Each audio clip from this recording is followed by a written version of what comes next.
cuffing season. Are you ready? Let's talk about it today with Greg from I Heard Your Little Podcast or whatever. Hey. Today on the Prue's Guide to Intimacy. Yeah. What's up, people? Welcome back. Do it through a text message. You can do it through an email. And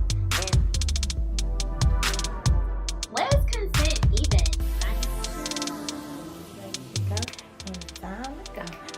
Ready to go. Okay. Hey. Okay. Hey.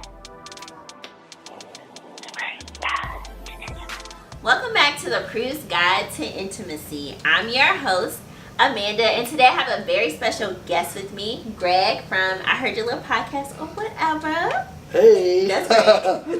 So, if you haven't gotten a chance yet, make sure that you check out my podcast episode with Greg. It's great. Episode 26 of I Heard Your Little Podcast or whatever. A lot of LOLs and giggles and great information. And just to let y'all know, mine is like the most listened to right now. Hey, that's a I'm glad. fact. So today, Greg is with us to talk about the do's and don'ts of cuffing season. So first and foremost, Greg, what is cuffing season? Cuffing season is the period between October and let's say March in which you're in a committed situationship. Okay, so what exactly is a committed situationship, and what's the difference between that and friends with benefits? I'm glad you asked that, right? So, friends with benefits, you're literally just pulling up to sleep with that person. There's no dates or extracurricular activities going on. You're just catching the cheeks and saying peace. Catching the cheeks and saying peace. That's a fact. But during cuffing season, we don't want a friends with benefits, right? We want companionship. We want to be able to date. We want to be able to have fun, share the LOLs and giggles. And with that said, we're going out on dates. We're sharing life experiences with each other. Okay. Maybe sharing and experiencing holidays together. So, I mean, that's what cuffing season is. For this particular time period, you and I are cuffed to one another.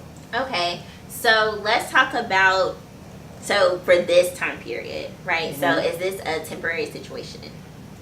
So, I guess going into cuffing season, you have to understand that 99.9% of cuffing season relations and relationships, it's probably not going to last, unfortunately, right? It is what it is, and you have to understand that going into whatever situation you're dealing with, that this might have an expiration date of around end of January, February mark. You know what I mean? Okay, so tell people some of your don'ts for a cuffing season. All right, so one of the early ones is, while I understand you're having fun with this person and you're enjoying the experiences Right. that you're sharing with this person, never ever post them. Like, please don't. No IG, No IG, no Facebook. no Facebook, maybe a little Snapchat because people not on that. But like, do you do like a Zoe situation from Grownish and put like an emoji on their face if you put them on Snapchat? So I feel like women are more inclined to do that because it shows that, hey, I'm dealing with somebody, you can back off. However, men, we probably just not even post if we're keeping it real. We keep it real. We're keeping it real. Okay, so I think one very important question that we all need answered is, once you get into the situationship, is it like it's just us? Am I cutting off my whole roster for this situation for this short period of time, possibly? Like, how does that work? So that's another great question, right? So you want to be in a committed situationship. So that means any of the people that was possibly you were entertaining your DMs or your text messages are null and void now. You know what I mean? They fall by the wayside. They're not important anymore. And ain't nothing that could do. Right. Snip, snip. That's a fact. Okay. Also, any of your exes that you might have been entertaining for whatever reason, maybe you need to get your rocks off or whatever, they're not important anymore. Right. All of your energy is focused to this committed situationship that you're in. Okay. So you're in the situationship. You cut the roster off. Snip. Right. Now, what's the next thing that you don't need to do once you're there?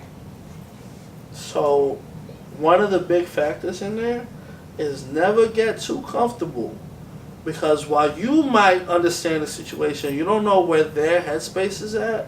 So they might be taking you more serious than what you want, or not as serious as where it needs to be. So you want to be able to. This is a basketball term, to post and pivot. So if they hit you with the, that's a fact.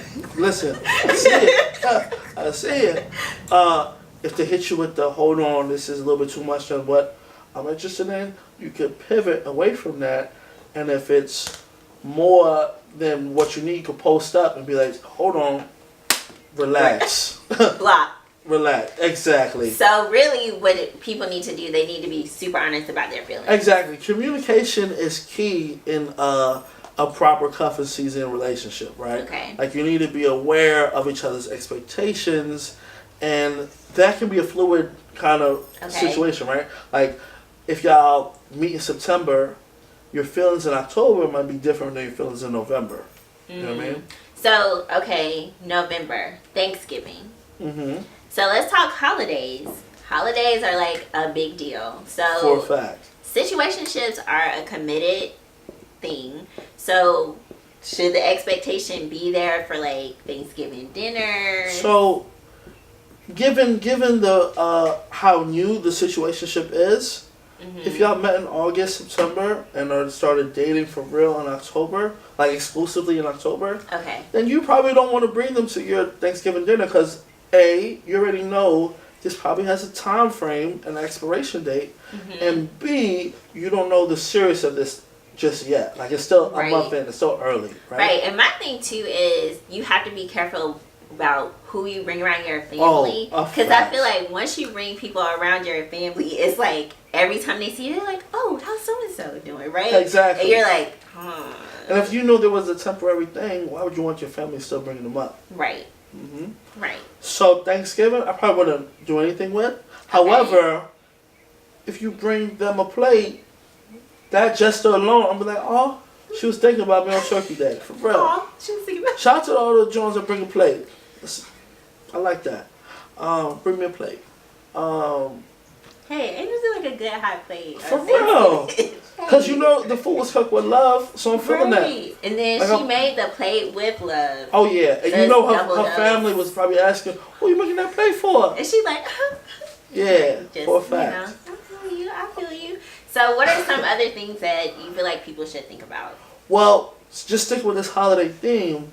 Cuffing season also takes place during your holidays like Christmas and like Hanukkah and things of that nature, in which gifts are given. Now, by no means should you not give a gift. Like that's kind of trash. You don't want to do that because that shows you don't take that person serious enough. Okay. However, you shouldn't spend more than $50 on said gift. No more than $50. So no Xboxes. No definitely. MacBooks. No iPads. Hell no. Some cologne, perfume, edible arrangement, or you could be the edible arrangement. But definitely don't spend no more than $50 because let's say I spend $50 and I only use $50 as a mark because at this point in life, if you lose $50, I don't think it's gonna like make or break you. But some of us, you never know. And I've been there before too, so or we're not broke shaming, right? Because I've been broke. I am broke actually. Broke shaming. But with that said, $50 is gonna make or break you. Okay. So if they don't get you a gift for whatever reason, you're not sitting there like, damn, I done spent such and such amount of money on you. $50 you can kind of move on from. And that's telling too. So say if you do get a gift and you don't get one back, it's definitely a temporary situation. Oh, for a fact. Then you know. FYI. Then you know not to, because New Year's is typically a big deal too. So if you don't get a gift by that December time frame, then you know by New Year's this shouldn't be going on. You should probably be with your friends. Right.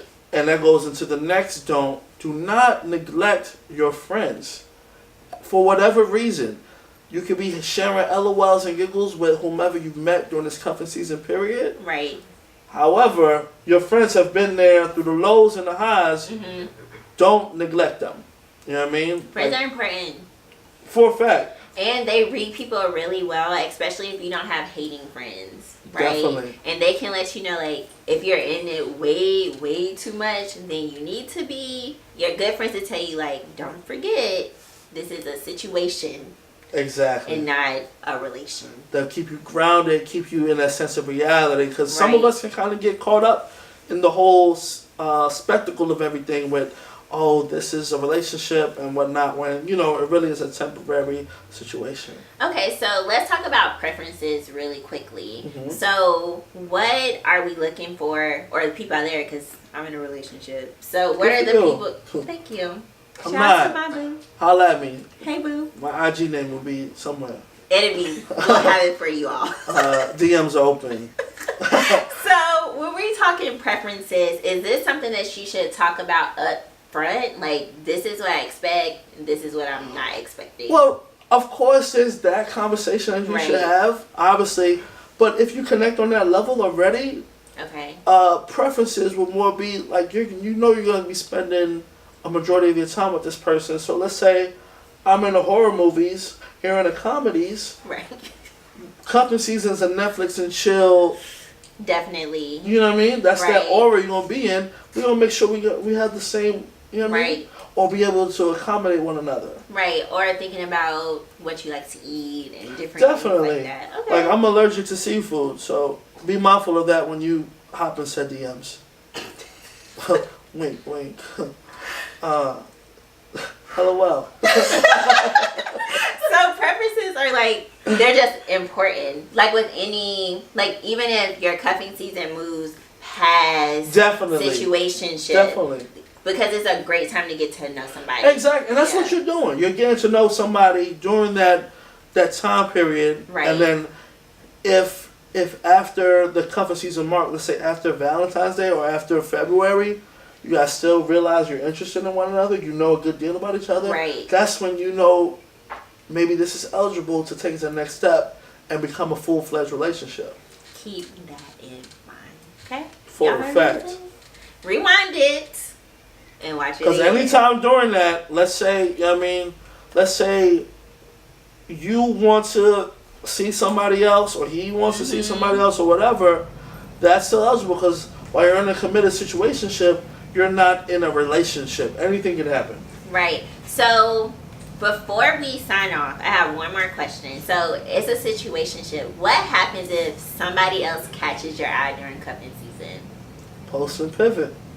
And pivot. You gotta adapt accordingly. Okay. If that person catches your eye, there might be something that the other person was lacking that this person is really providing for you. So if you give them an opportunity to catch your eye, then sorry, bro. Sorry, sis. I gotta see what that's about. I'm not in a contract with anybody. Right. I'm going to the highest bidder for a fact. That guy is bitter, Greg. Come on now. Everything leads back to sports. I see. I mean, hey. So, well, thank you for giving us the rundown. This was great. If you make sure you check out our podcast episode, it's great. Definitely. I'm gonna put the link right down there in the description box. So also make sure that you like, subscribe, share, and also make sure that you check out I Heard Your Little Podcast or whatever. Yeah, SoundCloud, Google Play, Stitcher, Spotify, all that.